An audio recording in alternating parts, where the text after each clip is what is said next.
Bonjour tout le monde. C'est un énorme plaisir pour moi de participer à ce colloque. Je tiens à remercier mes chers maîtres, professeur Belkhadir et professeur Ben Abed pour l'invitation. Et je vais parler aujourd'hui de deux pathologies, deux pandémies en grande progression dans le monde, le diabète, l'obésité et les liens entre ces deux pathologies.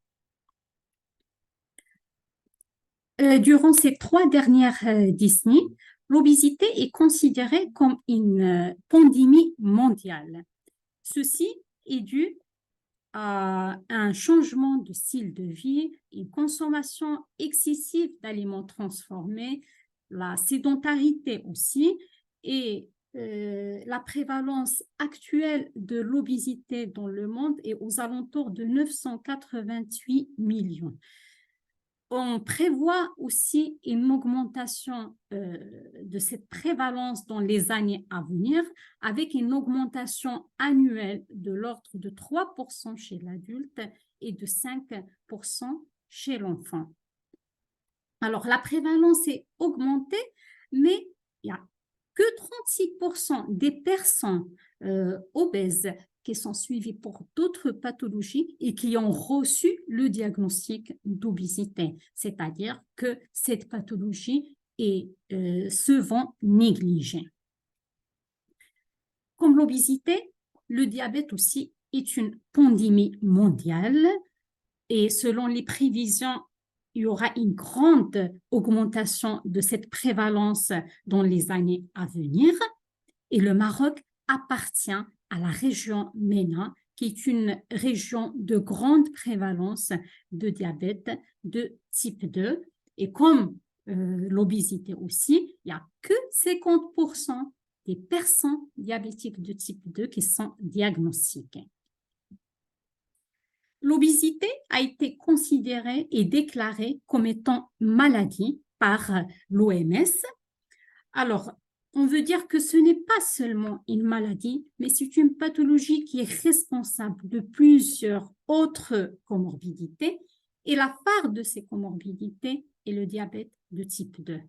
On sait très bien que l'obésité augmente le risque de diabète de type 2, avec chez les personnes qui ont un IMC entre 30 et 40, une augmentation du risque relatif qui est estimé à 2, et ce risque relatif augmente avec l'IMC.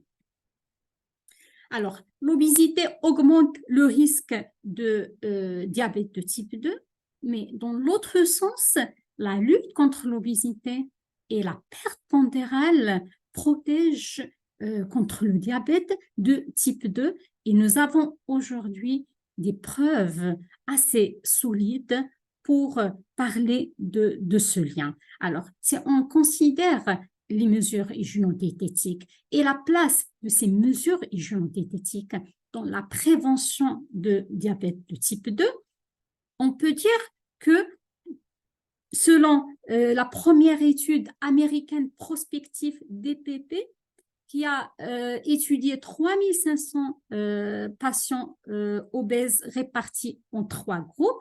Dans cette étude, il y a eu une réduction du risque relatif de diabète de type 2 de 60% dans le groupe style de vie.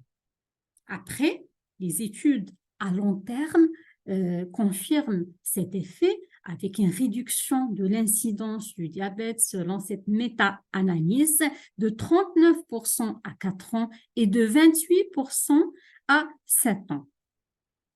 Mis à part les études d'intervention, également les études de vraie vie confirment l'efficacité des mesures hygiéno-diététiques dans la prévention de diabète, comme c'est démontré dans cette méta-analyse de 25 études qui parlent d'une réduction du risque de diabète dans ces programmes enviriels de 28 à 55%.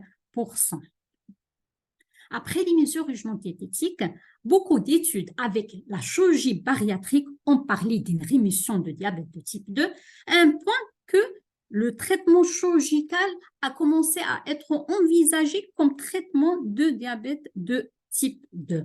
Alors, on ne peut pas parler de cette association sans citer cette étude SOS qui reste l'étude de référence, étant donné qu'elle est prospective, qu'elle est toujours en cours et qui a fourni des résultats à long terme.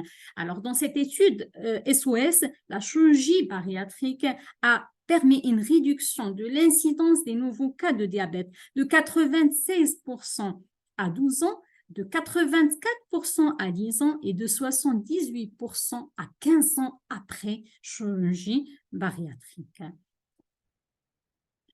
Mis à part les mesures diététiques, le traitement chirurgical, aussi le traitement médical de l'obésité, notamment le traitement par les agonistes de GLP-1, a permis aussi une réduction de l'incidence de diabète de type 2, comme c'est démontré dans cette étude SCALC avec le premier agoniste de GLP-1 qui est le liraglutide utilisé dans le traitement de l'obésité. Alors, on a bien compris jusque-là que l'obésité augmente le risque de diabète de type 2 et la lutte contre l'obésité protège du diabète de type 2 et ces deux pathologies sont en grande progression dans le monde. C'est pourquoi ce terme diabésité a été ajouté dans le jargon médical. Il a été utilisé pour la première fois dans les années 1970 par Sims et c'est pour désigner la présence de ces deux pathologies d'une manière conjointe chez le même sujet et aussi pour décrire le lien physiopathologique très fort entre ces deux pathologies. Alors maintenant, parlons de ce lien physiopathologique. Comment expliquer le diabète de type 2 en cas d'obésité? Alors, pour simplifier cette physiopathologie, on peut dire que le mécanisme clé du diabète de type 2 en cas d'obésité, c'est l'insulinorésistance. Après, il y a beaucoup de théories, il y a beaucoup de mécanismes qui expliquent cet état d'insulinorésistance et cette aggravation de l'insulinorésistance en cas d'obésité. Alors, la théorie la plus décrite, c'est l'état d'inflammation chronique. Alors, dans cette inflammation, l'adipocyte sécrète des cytokines pro-inflammatoires à type d'interleukine et de TNF-alpha. Et ces cytokines pro-inflammatoires sont responsables d'un état inflammatoire local et systémique. Ceci va engendrer un stress oxydatif et ce stress oxydatif qui résulte au niveau de l'adipocyte contribue à une réduction de la sécrétion de l'adiponectine. On sait que cette protéine a un effet insulinosensibilisateur. Elle réduit la production hépatique de glucose et augmente la captation musculaire du glucose. Alors, le deuxième mécanisme impliqué, c'est l'augmentation des acides gras en rapport avec une consommation excessive des graisses. Alors, ce régime riche en graisses à long terme contribue à une accumulation des lipides au niveau des tissus et cette accumulation des lipides, notamment au niveau du foie et des muscles, contribue à une insulinorésistance via une altération de la signalisation de l'insuline. Des publications récentes aujourd'hui mettent en évidence l'impact des microbiotes intestinales sur le développement du diabète et de l'obésité, de l'insulinorésistance.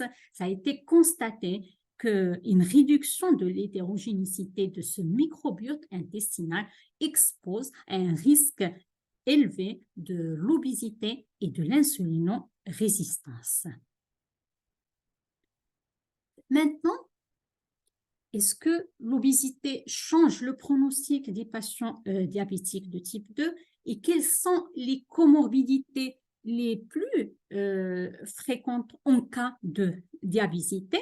Alors, tout d'abord, l'obésité, on sait très bien qu'il augmente le risque cardiovasculaire et la mortalité d'origine cardiovasculaire, comme c'est montré dans cette étude réalisée chez 150 000 participants répartis en 6 groupes en fonction des statuts pondérales normal, surpoids, obésité et en fonction aussi de la présence ou non de diabète de type 2. Cette étude a duré pendant 18 ans et au terme de ce suivi de 18 ans, les sujets souffrant de diabésité présentent le risque relatif de mortalité totale et de mortalité cardiovasculaire le plus élevé. Alors, ce risque relatif de mortalité totale est de 2,65 dans le groupe diabésité et de 2,17 de mortalité cardiovasculaire, toujours dans ce groupe diabésité. Donc, diabésité augmente le risque, le dépistage de ces comorbidités et la stratification de risques cardiovasculaires et la prise en charge de ce risque cardiovasculaire s'impose chez les personnes avec obésité et diabète de type 2. Alors, la deuxième comorbidité fréquente chez les personnes qui ont la diabésité, c'est la maladie métabolique du foie, comme c'est montré ici dans cette étude allemande, étudiant le lien entre phénotype de diabète et le risque des comorbidités. Alors, le diabète de type 2 et l'obésité, mis à part qu'il augmente le risque de la maladie métabolique du foie, il impacte aussi l'histoire naturelle de cette maladie avec une évolution beaucoup plus précoce vers des stades avancés de fibrose, de cirrhose et aussi de carcinome hépatocellulaire. La troisième comorbidité très fréquente en cas de diabésité, c'est le syndrome d'apnée de sommeil. Alors, le syndrome d'apnée de sommeil et la prévalence de ce syndrome d'apnée de sommeil est de 85% chez les personnes diabétiques de type 2 obèses.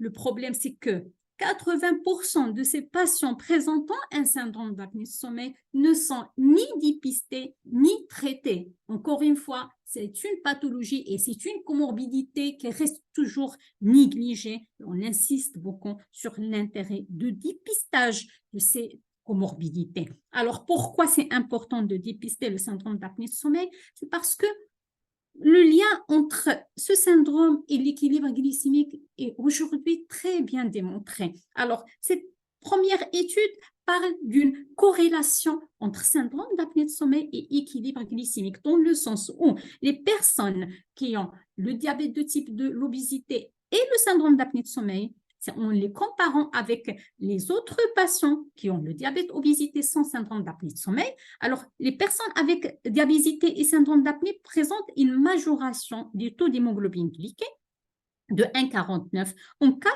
de syndrome d'apnée de sommeil minime, de 1,99 en cas de syndrome d'apnée de sommeil modéré et de 3,69 en cas de syndrome d'apnée de sommeil sévère. C'est-à-dire que c'est une cause fréquente de déséquilibre glycémique.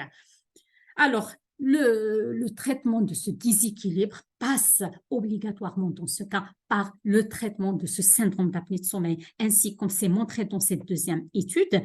Le traitement de ce syndrome d'apnée de sommeil améliore la sensibilité à l'insuline et contribue à l'amélioration de l'équilibre glycémique. Alors, comment expliquer ce lien entre diabésité et risque de syndrome d'apnée de sommeil?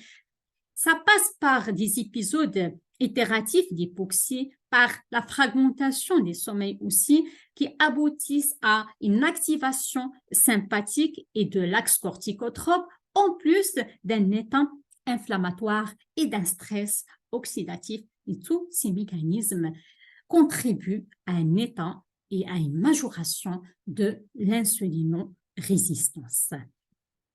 Pour conclure, j'insiste sur l'intérêt de dépistage de la diabésité qui représente aujourd'hui un problème majeur de santé publique. C'est important chez les personnes obèses de dépister le diabète. Nous avons bien compris que l'obésité augmente le risque relatif de diabète. C'est important aussi chez les personnes diabétiques de type 2 de dépister l'obésité, d'annoncer le diagnostic d'obésité et de ne pas négliger la prise en charge de l'obésité, même chez les personnes qui sont bien équilibrées.